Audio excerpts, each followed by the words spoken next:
Bonjour à tous.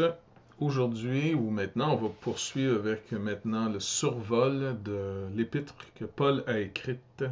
Cette épître que Paul a écrit, c'est-à-dire aux Éphésiens.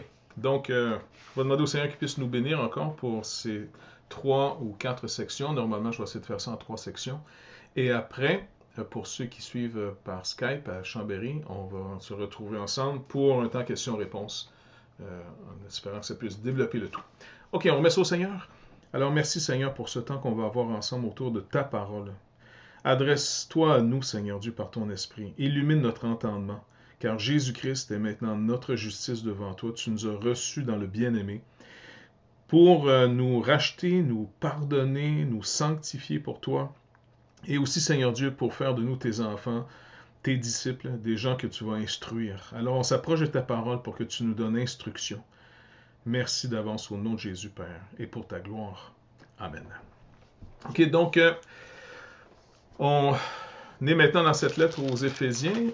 L'apôtre Paul l'écrit, entre autres, en prison. Donc, c'est une période de sa vie où il est en prison, toujours à cause de Christ, naturellement. Et si on fait un survol très rapide de sa lettre, elle s'adresse donc non pas tellement aux Éphésiens. Passant, les Éphésiens l'ont peut-être reçu car c'est l'Église que Paul avait établie. Il a passé presque 3 ans dans cette Église. Il a fait une école biblique dans la fameuse école du fameux monsieur Tyrannus. Et il enseignait les gens presque tous les jours. Et en ayant fait un centre très solide à Éphèse, une église qui est aussi un centre de formation, et bien, toute l'Asie mineure a pu finalement recevoir la parole de Dieu. Non seulement par Paul, parce que je pense que Paul s'est concentré surtout sur Éphèse, mais par les gens qui venaient suivre la formation et qui après allaient partout dans leur pays, dans leur ville, village, ainsi de suite, et rapportaient cet évangile un peu partout. Et c'est ainsi qu'on croit, entre autres, que d'autres églises ont été fondées. Maintenant, quand Paul va écrire ce qu'on appelle ici la lettre ou l'épître aux Éphésiens, c'est une lettre beaucoup plus circulaire. Donc, elle doit aller dans plusieurs autres églises, même si, encore une fois, elle peut être adressée à Éphèse, mais elle n'est pas adressée spécialement à Éphèse. Vous allez voir dans le contexte que, vu que Paul a fondé cette église, certains passages semblent s'adresser à des gens que Paul ne connaît pas. Donc, il connaît très bien les Éphésiens, mais encore une fois, puisque cette lettre va partir d'Éphèse, parce qu'il l'envoie sûrement à Éphèse, pour qu'eux soient responsables de l'amener finalement un peu partout, elle est donc circulaire. Il fait donc son adresse, comme d'habitude, il dit bonjour à tout le monde, il se présente tout le temps, donc il rappelle ce qu'il est. Très important ici, l'apôtre Paul nous rappelle qu'il est dans une délégation d'autorité, et c'est un principe du royaume de Dieu.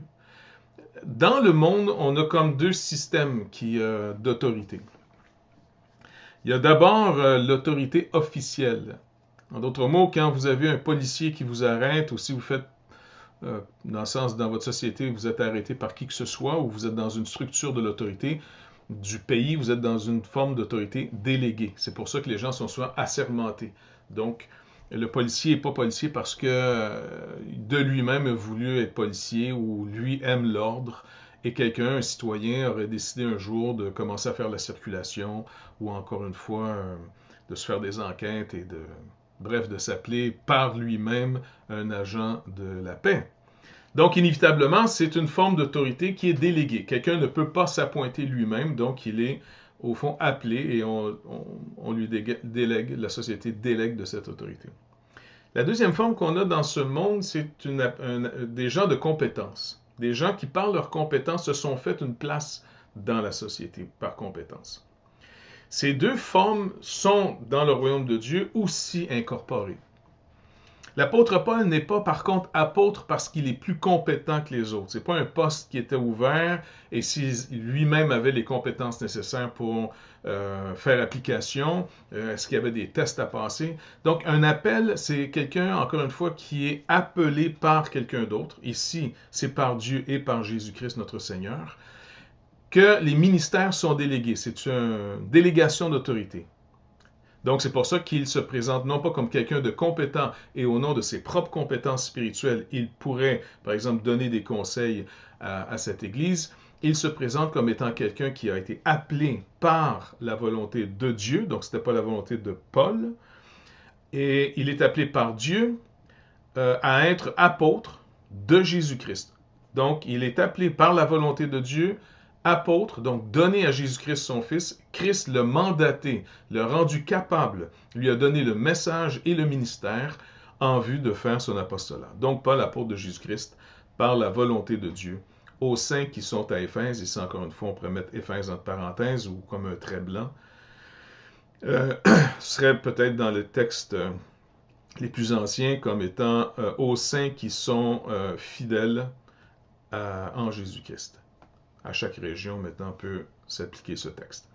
Il dit que la grâce et la paix vous soient données de la part de Dieu notre Père et du Seigneur Jésus-Christ. On se rappelle que l'apôtre Paul fait des salutations qu'il a adaptées, donc autant chez les Grecs que la partie chez les Juifs, donc grâce et paix, mais ici de la part de Dieu notre Père et du Seigneur Jésus-Christ. Donc c'est la salutation assez habituelle de l'apôtre Paul. Il va y avoir donc une première partie où l'apôtre Paul, donc du chapitre ici 1 à partir du verset 3 jusqu'au chapitre 3, verset 21, où l'apôtre va nous parler du mystère du Christ. Donc, même les païens, en d'autres mots, c'est le mystère, pardon, même les païens, les gens des autres ethnies qu'Israël, même les autres, les païens, sont appelés à la plénitude du salut dans le Christ. Et pas simplement à être sauvés, parce que dans l'Ancien Testament, on voit des païens être sauvés. On pense à, je ne sais pas moi, à Job, par exemple. Job n'est pas un juif. Si on lit la description, il parle aucunement du temple ni du sacrifice. Il est d'une autre région que la région de la Terre Sainte. Donc, on voit que le salut des païens n'était pas nécessairement le grand mystère. Donc, ça, c'était pas le point. Mais ce qui était mystérieux pour les Juifs, c'est que les païens, maintenant, feraient partie du, ce que les Anglais ont appelé le Commonwealth. Comment ce royaume met en commun? Est-ce que le païen grec, je sais pas moi, italien, gaulois, de l'Asie mineure, est-ce que quelqu'un en dehors de la nation d'Israël, qui était la nation élue, celle qui avait été appelée à prendre part à ce grand salut et à gérer et à être participant aux choses du royaume, est-ce que les païens pourraient un jour, eux aussi, faire partie de cet héritage, de ce royaume? Et c'est là qu'on voit finalement toute la nuance ici qui se fait. Non seulement en Jésus-Christ le païen peut être sauvé, mais en plus, il va faire partie comme citoyen de ce nouveau royaume et ça va être quelque chose de fabuleux. Donc, c'est ce que Paul va nous développer. Et on va remarquer une chose dans cette lettre. Tenez compte ici, quand Paul parle du nous, il parle de nous les Juifs, les circoncis qui avons cru. Les nous qui avons été finalement sauvés de la bergerie d'Israël. Et quand il parle de vous, il parle ici des gens des nations, donc ici en Asie mineure, les Turcs, en d'autres mots d'aujourd'hui, il leur parle, vous qui étiez éloignés, vous avez été rapprochés. À nous qui étions proches. Le nous ici, c'est les Juifs sauvés, et le vous ici dans le texte va être les païens qui sont venus au salut. L'apôtre Paul reçoit donc ce ministère d'amener cette unité dans le corps de Christ, de la montrer, de la définir, de la défendre même, contre les frères, ou ceux qui se disent frères d'origine juive, qui veulent plutôt voir les païens devenir des juifs, hein?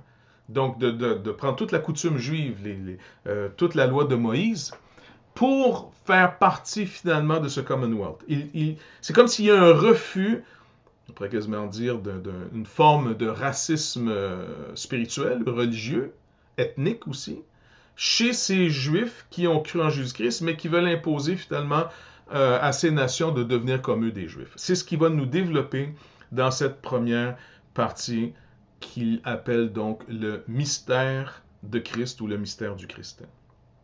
Donc, encore une fois, c'est que même les païens sont appelés à la plénitude du salut. Donc, tout cet héritage qu'on a en Jésus-Christ, qui ne s'adresse plus maintenant qu'à Israël, mais à tous les croyants pour former dorénavant de deux hommes, ce que les Juifs voyaient l'humanité séparée en deux. Il y avait donc d'abord eux, cette nation élue, et c'est vrai qu'ils étaient, par pure grâce, par la souveraineté de Dieu, une nation appelée parmi toutes les nations. L'Égypte n'était pas appelée, Babylone n'a pas été appelée, quoique Dieu pouvait s'en servir. Il s'est servi par exemple à Babylone chez les Mèdes et les Perses, lorsque les Mèdes et les Perses ont renversé l'empire de Babylone et qu'ils l'ont annexé à leur propre territoire.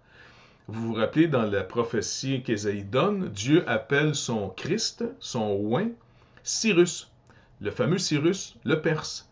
Et Dieu va se servir de ce Cyrus le Perse, qui est un incirconcis, qui n'est pas nécessairement un croyant dans le Dieu très haut, mais Dieu va utiliser cet homme et en faire son serviteur. Quoiqu'il peut se servir des nations, car toutes les nations appartiennent au Seigneur, quoiqu'il les laisse aller selon leur propre chemin. Vraiment, le péché, c'est chacun suivant sa propre voie. Il les laisse aller dans leur propre voie. Il les laisse marcher dans l'égarement, quoiqu'il les avertit. Il les avertit par le témoignage qu'il donne dans la nature, comme on le voit dans le psaume 19, et aussi ce que Paul nous rappelle dans Romains chapitre 1. Donc, la nature nous montre qu'il y a un ordre. Ce qu'on sème, nous le récolterons un jour. Donc, toutes ces choses sont sues.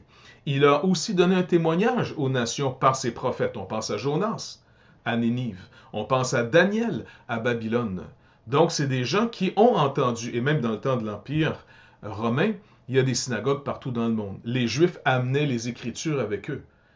Mais est-ce que les écrits des Égyptiens, est-ce que les prophéties des Babyloniens, comme par des Balak, c'est-à-dire Balaam, parce que Balaam venait finalement de la Babylonie, et c'était un devin.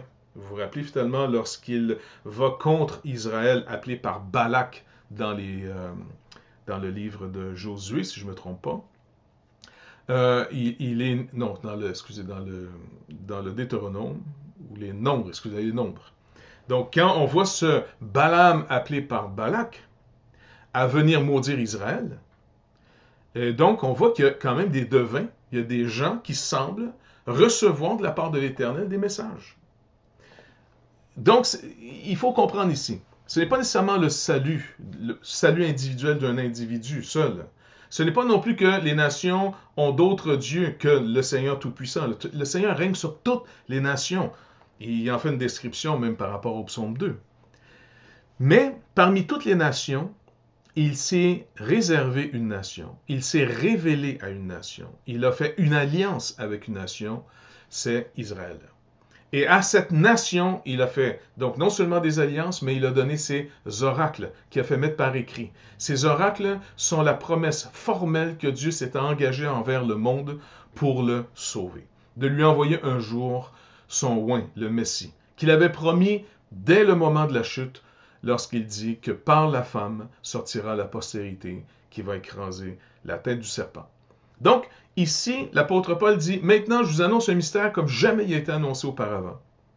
C'est que dorénavant, juifs et païens vont constituer une unité nouvelle, un corps. Et c'est eux qui vont dorénavant être, on pourrait dire, la plénitude du plan de Dieu. Voilà, fait qu'on va se retrouver après cette pause.